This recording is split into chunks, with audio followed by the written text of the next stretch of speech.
Hey everyone, it's Moose. I'm out here on Zen. It's kind of a cloudy, wet day, and going into the weekend, I wanted to give you some tips on how and where to ride so you can get out and enjoy the weekend and not ruin our trails. Basically, you don't want to be the guy on Strava that posts a picture of a super muddy bike. First up, puddles. If you come to puddles, go through them. By going through them, it splashes the water out. They're going to dry out faster.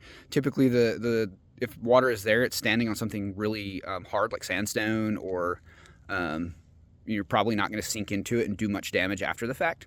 So just go through them. If you go around them, it ends up widening the trail as well, which we definitely don't want, especially when that soil is wet. Second, know where to ride.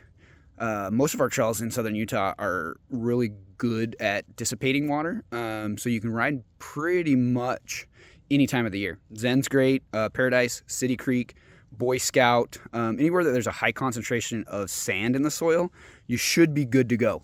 I've ridden Zen in the snow. I've ridden Zen in downpours. I've gotten caught out in monsoons, and no damage to the trail. Lastly, and the biggest tip that I can give you is make sure that you never sink into the tread. Now, what's the tread? The tread's the hard part of the trail where you usually ride, typically about 12 to 24 inches wide. If you're riding and suddenly you start sinking into that, what that means is the soil is saturated enough that it can't support your weight.